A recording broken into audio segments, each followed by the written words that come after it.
तो दोस्तों, स्वागत है आप सभी का मेरे चैनल मेरी लाइफ मेरी कहानियाँ में। आज की कहानी का शीर्षक है महिला शक्तिकरण। आज जानेंगे हम लोग वुमेन एम्पावरमेंट के बारे में। जैसा कि आप लोग जानते होंगे, आजकल की इस दौर में वुमेन एम्पावरमेंट का बहुत ज़्यादा ही ज़रूरत है और हमें हमेशा अपनी आत्म सुरक्षा खुद ही करनी चाहिए। लीला को अपनी 20 वर्ष की उम्र में रेटिनाइटिस पिगमेंटोसा यानी कि आरपी होने का पता चला। जैसे जैसे उसकी दृष्टि कम होती गई, उसे काफ़ी सारी चुनौतियों का सामना करना पड़ा, जैसा कि अधिकतम लोगों को करना पड़ता है।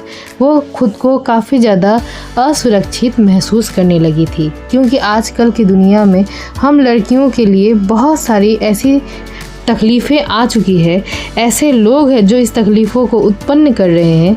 इसीलिए वो इस बीमारी के कारण घर से बाहर निकलने में काफ़ी डरती थी। लीला को सबसे ज़्यादा अपने कलंकित रिश्तेदारों से द्वेष और बहुत चीज़ों का डर रहता। लीला के रिश्तेदार जो कभी उसकी देखभाल किया करते थे, वो अब उसकी कमजोरियों का फ़ायदा उठाना शुरू कर देते हैं।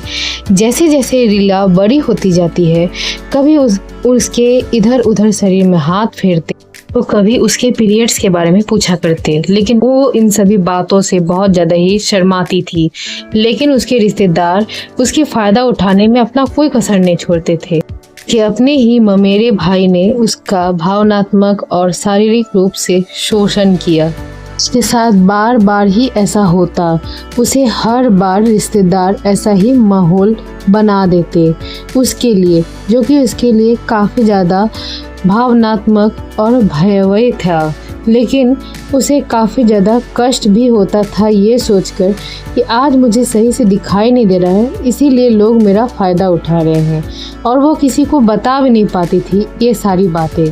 कभी कभी उसके रिश्तेदार उसके बदन पर इधर उधर अजीब तरह से हाथ फेरते, कभी कभी उसे ना चाहते हुए भी चुम्मा ले लेते, जो कि उसे बिल्कुल भी पसंद नहीं था।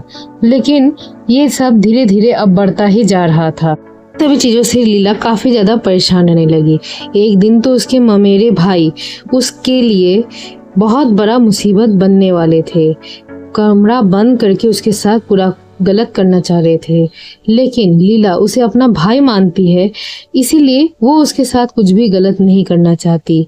और लीला इन सभी चीज़ों से काफ़ी ज़्यादा डरती भी है कि काश मेरी आंखें सही होती तो मैं अपने आप को खुद ही बचाती और लीला शक्तिकरण का फ़ायदा खुद उठाती। लेकिन वो जैसे तैसे अपने में हिम्मत जुटाती है और अपनी खराब आंखों से ही लोगों को यही प्रेरणा देती है कि हम लड़कियां किसी से कम नहीं हैं, कोई हमारा चाह कर भी फायदा नहीं उठा सकता। उसके भाई ने उसके साथ गलत करने का ठाना और सोचा। उसके भाई का मन कलंक से भी अधम है, इसीलिए वो ऐसा कर रहा है, और वो अपने भाई को अपने से दूर करती है, हटाती है, खुद को इस द्वेष भरी जीवन से बाहर निकालती है, और हम आरबी पेशेंट्स के लिए एक बहुत बड़ा प्रेरणा बनती है कि हमारी आंखों में जितनी ही रोशनी हो, जितनी रोशनी अभी सीमित है और जितनी रोशनी हमने खो दी है, उससे हम किसी को भी ये फ़ायदा नहीं दे सकते हैं कि लोग हमारा इतना हद तक इस्तेमाल करें।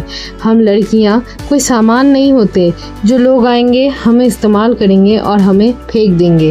और ख़ास तौर पर रिश्तेदार जो कि हमसे कुछ ज़्यादा ही करते हैं, वो लोग करीब होते हैं हमारे, इसलिए हमारी आंखों के बारे में ज़्यादा ही जानते हैं। तो हमें अपने रिश्तेदारों से बच के रहना चाहिए, और साथ ही साथ महिला शक्तिकरण का इस्तेमाल सही जगह पर सही समय पर जरूर करना चाहिए, और हमें कभी भी किसी से डर के नहीं रहना चाहिए। अगर कोई हमारा गलत करना चाहता है तो हमें तुरंत उसे रोकना चाहिए।